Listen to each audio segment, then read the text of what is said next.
welcome back to another video on the JJ Think Tank.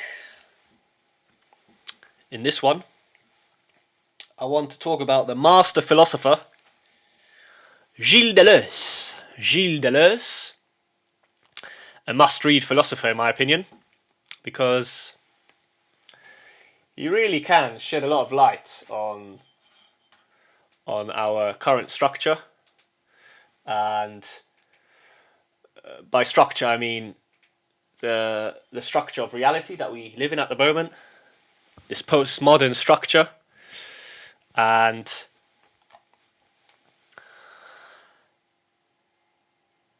how his philosophy can help us adapt to the postmodern environment that we find ourselves in, because there's this rise in the cyberspace, in the world of cyberspace. Computers and technology are influencing our lives more and more. We need to find a way to adapt to this postmodern cybernetic environment, yes? And I think he's got a lot of concepts that can help us understand postmodernity, perhaps overcome it or adapt to it, in order to function better, yes, and to be more productive and efficient in our life and in our work. And I think he truly understood what philosophy was, because every philosopher, they have their own conception of philosophy, yes. Some philosophers try to build grand systems of thought, yes, so we can think of Hegel,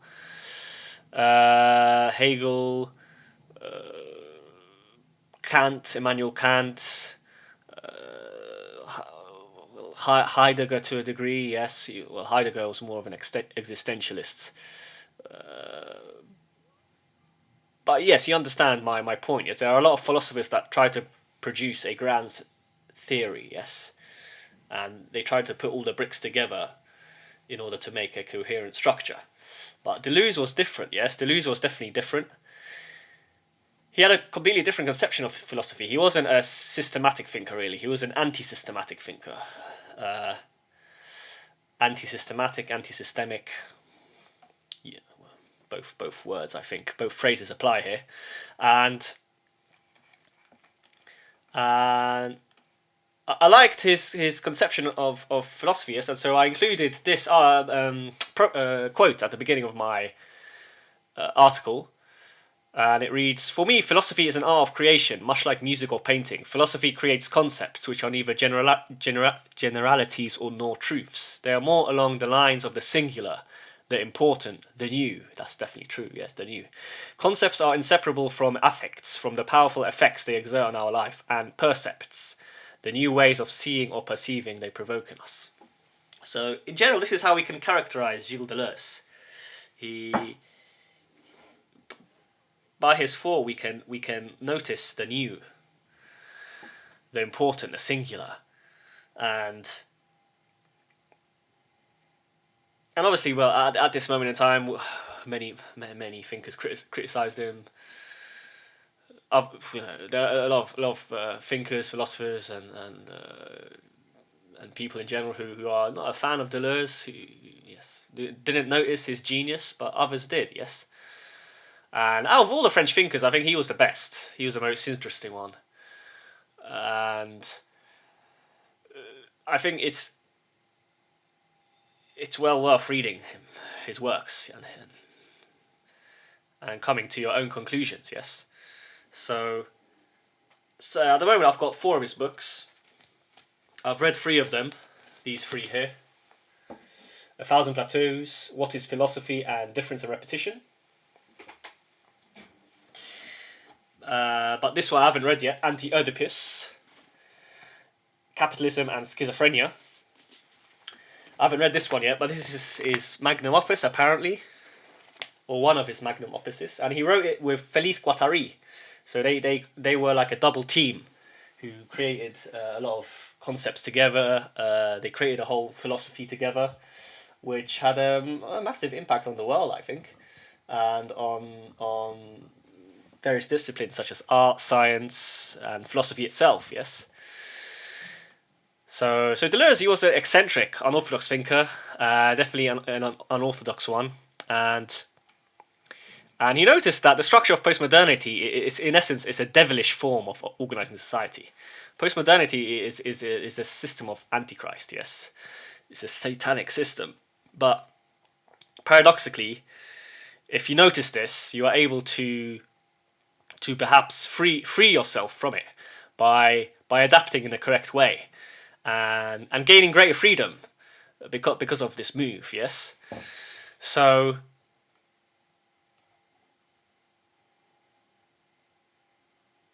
But by reading Deleuze, firstly we can notice the devilish and satanic aspect of postmodernity, but then we can fight back and react. Yes, this is how I interpreted his philosophy. So one concept is that of the dividual, and obviously recently we have the rise of the individual. Yes, so the individual was deemed as being the supreme entity of society. The individual was the most important part of society, and individuals make up society. But now it seems like this is changing. Yes, individuals are dissociating and turning into dividuals, and a dividual is kind of a dissociated man. He doesn't know what he is, who he is, what he stands for, etc. And this can lead to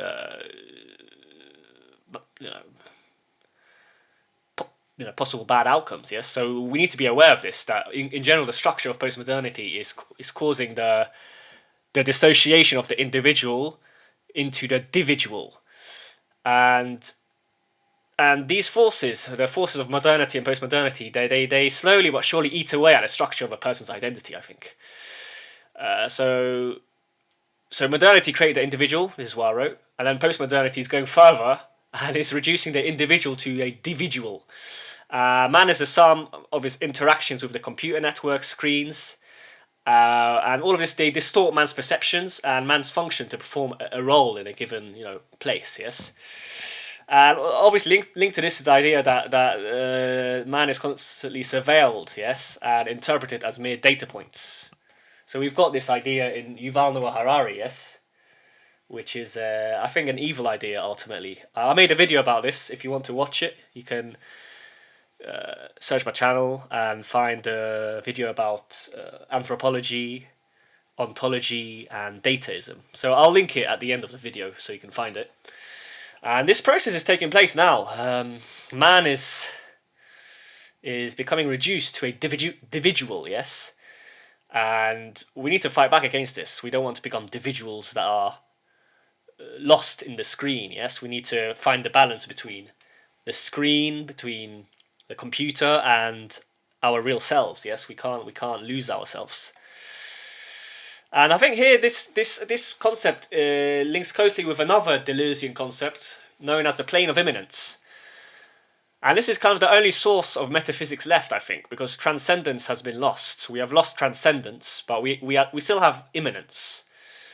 So the only kind of form of spiritual fulfillment now is through perhaps manipulating the fold of the plane of immanence, where there are only a complex network of forces, particles, connections, relations, affects, and becomings.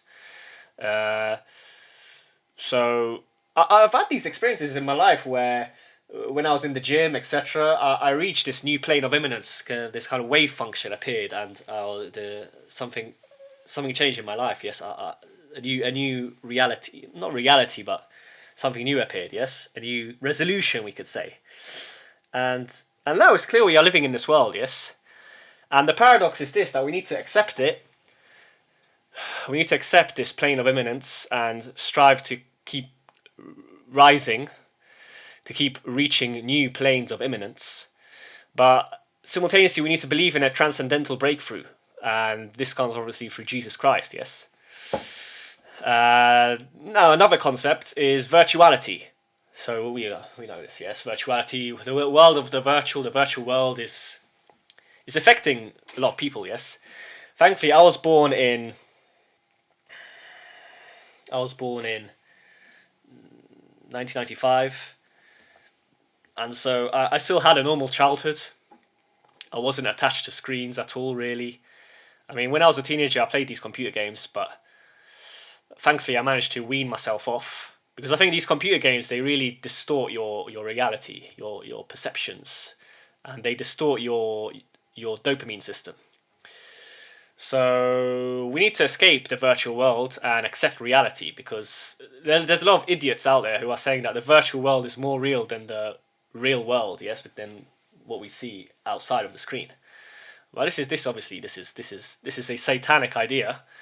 We need to reject this and not be merged with the screen. Find a way out of being merged with the screen and with the simulation, etc. So we need to adapt, yes. Use technology wisely instead of just using it to distort our being, yes. This is how I would put it. And yes, another favourite concept of mine is the line of flight. And in the beautiful French language, it's called lignes de fuite. I think that's how you pronounce it. And it can be understood only in the context of the state and its modes of reterritorialization and deterritorialization. So reterritorialization is the advancing totalitarian nature of the state that grows like a weed and restricts our freedom. This was my interpretation. Reterritorialization, yes. Deterritorialization is the action of undermining the state's power in whatever way possible by engaging in what Deleuze called nomadic thought. And this is definitely true. Deleuze was a nomadic philosopher. So there are state philosophers. So Hegel, for example, was a state philosopher. Kant was a state philosopher, I think. All these philosophers who build systems, I think they are state philosophers. But then we've got nomadic philosophers who are on the outside, yes, outside of the state, outside of society. And here we can think of Nietzsche, Kierkegaard, and Deleuze. They were all nomadic thinkers, yes, nomadic philosophers. And nomadic thinkers, they give us this line of flight, but state philosophers definitely do not. They do not give us this line of flight.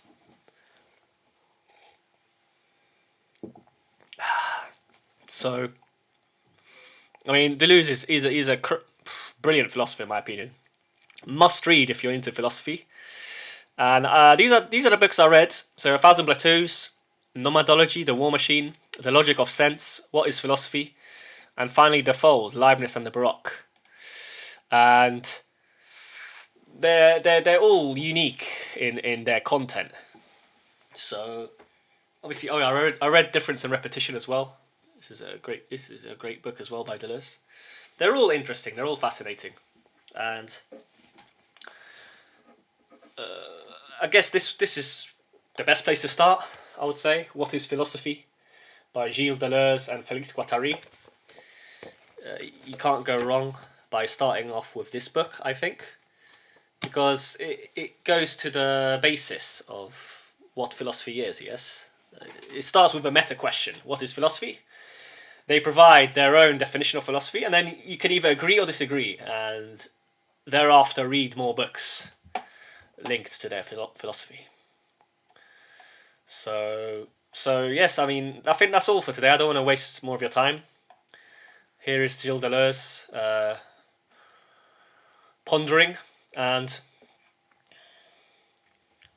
once again, I advise you to read him. I think he's worth reading. So that's the end of the video. Thank you for listening. If you made it this far, thanks a lot for tuning in to the JJ Think Tank and spending your time here. You could have spent your time elsewhere.